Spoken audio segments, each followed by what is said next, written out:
Well, once again, good morning to you. I'm Jeff Slakey here, and I have 35th District Representative Dan Griffey on the line. How you doing, Dan?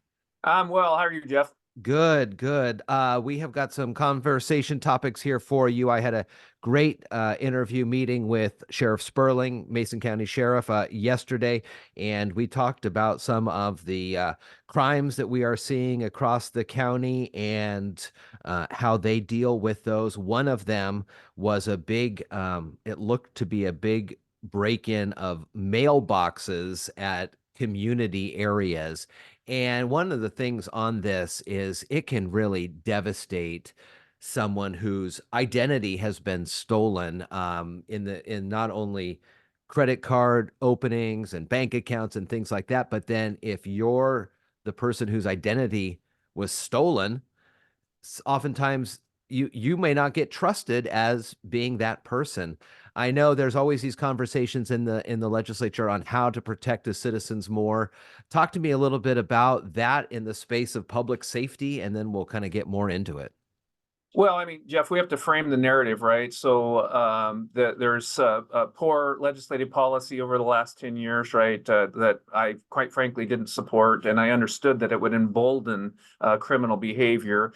Resources, I mean, we're very resource poor. So the amount of law enforcement officers that we have or law enforcement staff, people that may not be deputized law enforcement officers, but people that can actually do the process serving and that sort of thing. So we have a very great system of justice in this great country. The problem is there's a lot of weak points to it. So we rate dead last in the number of law enforcement officers per capita. Mason County rates neither last or close to last in the number of deputized officers or resources that we can deploy at any one time. So we're resource poor, obviously. If we can go from a policy set, there's almost a passive acknowledgement that property crimes don't hurt anybody, which I find terrible. That's not my opinion. We need to change the narrative that it's not okay to take somebody's item. When it comes to the identity theft from mail and that sort of thing, we have got to provide a heck of a lot more resources to where people can make their credit, repair their credit. Right now, we're going through credit bureaus and all that kind of stuff. We have some ideas, concepts for the next year of bills that solidify how can state agencies, be it the Attorney General's office, be it the Justice Department, all of those things, how can we make people whole quickly or more quickly and don't have to go through those cumbersome messes. Representative Couture and I are sponsoring a bill that helps with this public safety quite a bit, in that we're talking to our municipal and district court judges. They don't have enough defense attorneys. So a lot of this low-hanging fruit, the lesser offenses where you actually don't physically harm somebody, but you take their stuff. We're not charging those, and we're not fully prosecuting. We might charge them, but we don't fully prosecute them. So the resources and the accountability doesn't really happen. Again, further emboldening the activity of somebody that would enter society. So we have to take a tougher stance. I think the good sheriff is taking a very tough stance, and he's doing everything he possibly can to get after it. But all of us have to just say no more. We think that because you want it, and you don't have it, you can't have it. It belongs to another individual. We have got to get back to those ideals, and I think Mason County is a perfect place to do that. One of the things that you are talking about there, and I'm reminded of conversations I had with former Sheriff Salisbury, and it would be like the broken window scenario where there's a building and it's got one broken window, and you may look at it and go, well, it's just one, but then one leads to two, two to four, four to eight, and then the next thing you know, something is spiraled out of control that could have been stopped on the front end, potentially saving money in law enforcement, the judicial portion of it, plus restitution, I guess, for the victims on those crimes. Well, they're absolutely right. So what I think our criminal justice system should really position itself to do is take the emboldened behavior away. They need to really worry that somebody's, somebody that could engage in this type of crime. They need to worry that somebody's looking over their shoulder. They need to worry that they just might get caught. Right now, there is way less worry than we ever have seen in my 53 years that somebody's going to come after you. For 2 years, we told people that, well, law enforcement won't pursue you for anything. So what happened is we're nearly $4 billion walking off our store shelves. And what we're seeing, and it's really tragic for a small area like this, is the major retailers, they start wondering if this is really a market that I can work in, right, Jeff? So we're seeing that all over in Seattle. They're losing retailers, bedrock retailers that have been there for 100 years, Bartell Drugs. I mean, how heartbreaking is that, Jeff? Yeah. But all of us need to say no more. This allowing or passive emboldened activity, we need to stop. Let's talk about public safety in the housing frame here. I saw an article, and we've dealt with this in Mason County in the Shelton area. People coming in onto properties, squatting, then claiming rights to those areas.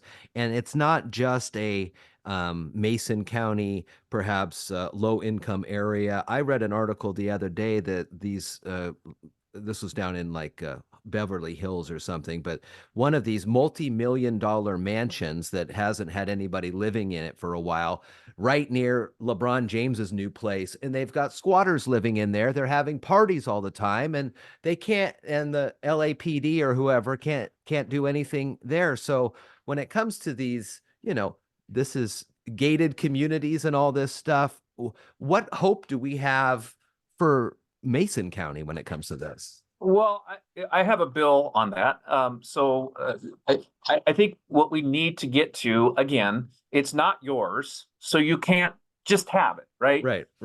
You have to work hard, make money, purchase it. So yeah, it is definitely a real problem. I have a bill that is working around the edges. I think it should be understood that you can't just occupy a piece of land for 7 years, then it becomes yours. I mean, Washington State just needs to unilaterally say that.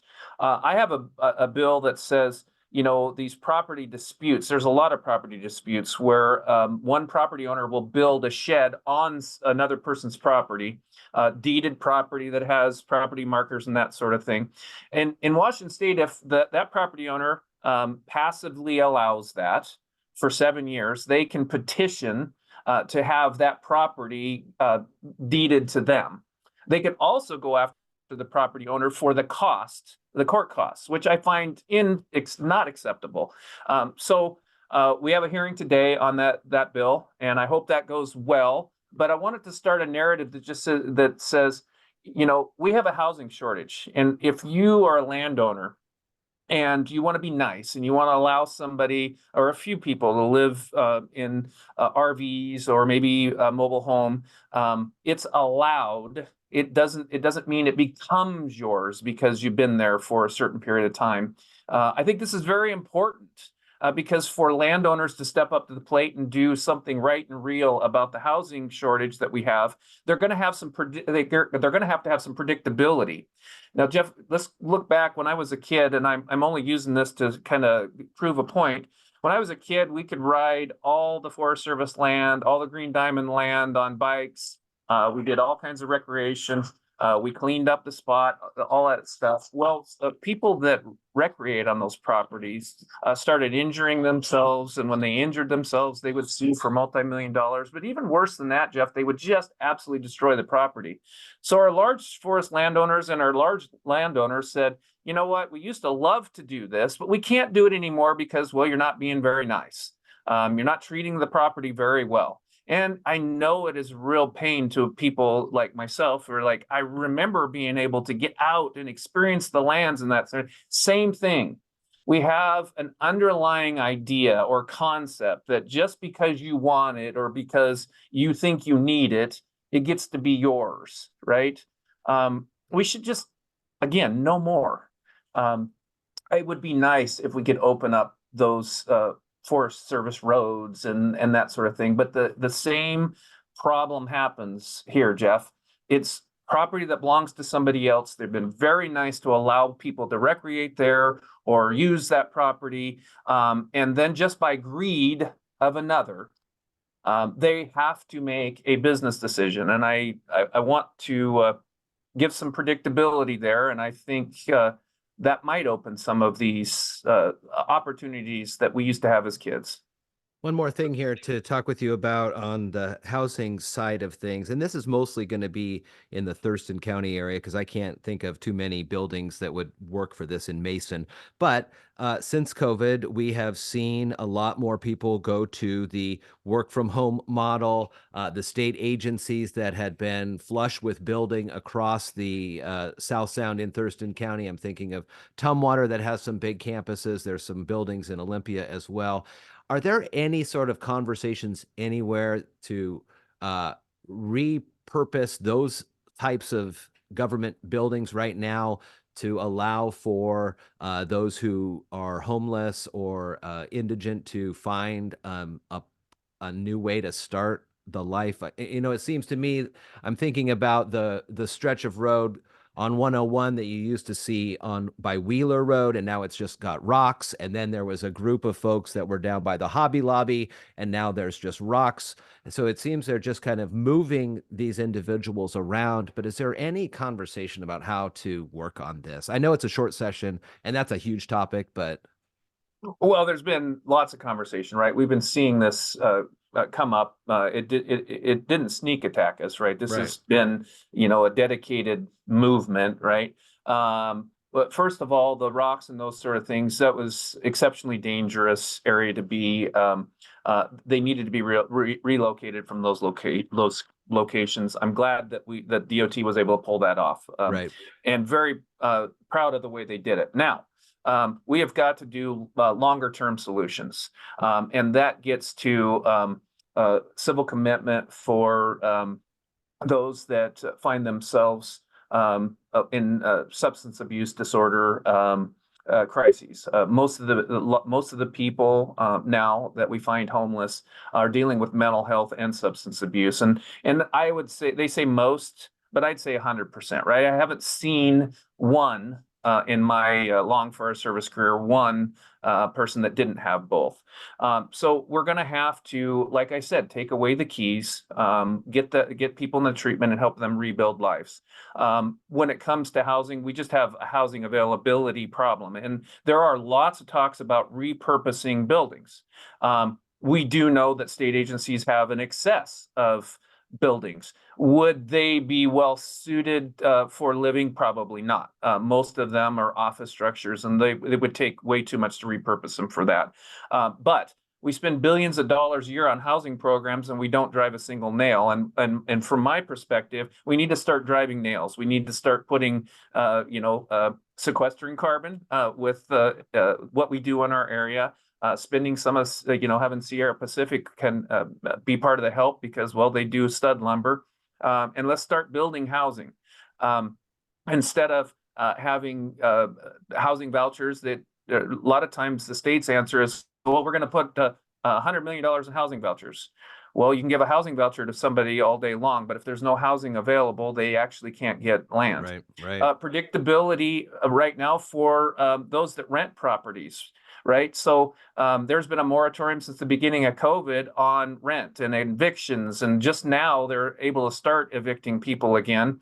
But how do you convince a property owner to manage a bunch of properties when the person that first started out as a renter now turns into a squatter? It takes a year to evict them. And then even after that year, that property owner doesn't have a reasonable predictability that somebody is actually going to be evicted. Like, they get to steal from them for an entire year. We have got, the housing thing is very large, but there is a movement, several bills and several initiatives to push us to the actual construction and how do we facilitate that construction. And I think that's what's going to set us free, but we have to do we have to deal with all of it, the mental health, the substance abuse, and the fact that they're unhoused. Well, what's great about you there in the legislature versus the citizens here, we can offer up your ideas, but you have got the way to get that moved through the system there and potentially signed into law. 35th District Representative Dan Griffey on the line here, talking about a host of issues here this morning. Appreciate you, Dan, and have a good day. Thank you so much, Jeff. Have a nice day.